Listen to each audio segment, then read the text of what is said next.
এখানে উঁচু উঁচু বড় বড় আমরা বিল্ডিং করে দিতে চাই আল্লাহর রহমতে, এবং এইখানে যে মানুষগুলো থাকেন তাদের নাম রেজিস্ট্রি করে আমরা প্রত্যেকটি ছোট ছোট ফ্ল্যাট করব এবং সেই ফ্ল্যাটগুলো তাদের নামে আমরা দিতে চাই। প্রিয় কড়াইলবাসী, আমি যা শুনেছি এখানে, এই যে বললাম একটু আগে, এক বোন এবং এক মুরব্বী কিছু কথা বললেন, আমরা সিদ্ধান্ত নিয়েছি আলহামদুলিল্লাহ, আল্লাহর রহমতে আল্লাহ আমাদেরকে সেই সুযোগ দিলে আমরা এখানে যে মানুষ যে আপনারা কষ্ট করছেন, থাকার কষ্ট করছেন, সেই কষ্টটি আমরা ধীরে ধীরে সমস্যার সমাধান করতে চাই।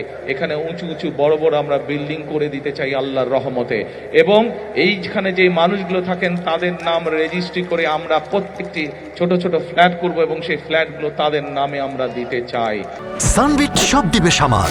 সানবিট ম্যাজিক প্রেস ডিশওয়াশিং এর মাথা ঘোরানো সলিউশন। প্রিয় ভাই বোনেরা, যেই এখানকার যেই মানুষ যারা এখানকার আদিবাসী, যারা এখানে বহু বছর যাবত আছেন, তাদের কাছে আমরা এগুলো হস্তান্তর করতে চাই, যাতে করে এই ঢাকা শহরের মতন জায়গায় এই এলাকার মানুষের একটি মাথা গোজার ঠাঁই হয়। সকল কিছু নির্ভর করছে আপনাদের দোয়া এবং আল্লাহর রহমতের উপরে। আপনারা কি দোয়া করবেন আল্লাহকে আমাদেরকে সেই রহমত দেবে? ইনশাআল্লাহ। আমরা জানি এখানে আপনাদের যে সন্তানরা আছে তাদের এখানে লেখাপড়ার সমস্যা আছে, আল্লাহ যদি রহম করেন আমরা এখানে চাই সুন্দর বাচ্চাদের জন্য স্কুলের গঠন করব তা না, স্কুলের পাশাপাশি তাদের খেলাধুলার যাতে পরিবেশ থাকে, খেলাধুলার জন্য যদি মাঠ থাকে, সেই ব্যবস্থাও ইনশাল্লাহ আমরা এখানে করতে চাই। আল্লাহ যদি রহম করেন, আল্লাহ যদি রহম করেন, আমরা চাই বিএনপির একটি পরিকল্পনা হচ্ছে দেশের মানুষের কাছে আল্লাহর রহমতে স্বাস্থ্য সেবা ঘরে ঘরে পৌঁছে দেওয়া।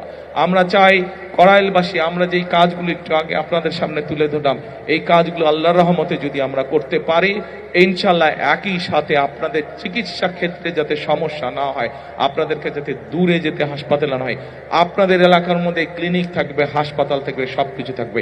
এইভাবে আমরা আপনাদের এই এলাকাটাকে গড়ে তুলতে চাই, এইভাবে সাজিয়ে তুলতে চাই। এখন প্রিয় ভাই বোনেরা, এই কাজগুলো করতে হলে দুটো বিষয় দরকার। এক, আপনাদের দোয়া, আল্লাহর কাছে হাত তুলে দোয়া করতে হবে, যাতে যেই কথাগুলো আপনাদের জন্য, যেই কাজগুলো আপনাদের জন্য করতে চাইছি, সেই কাজগুলো করার জন্য যাতে আল্লাহ আজকে আমাদেরকে রহম করেন।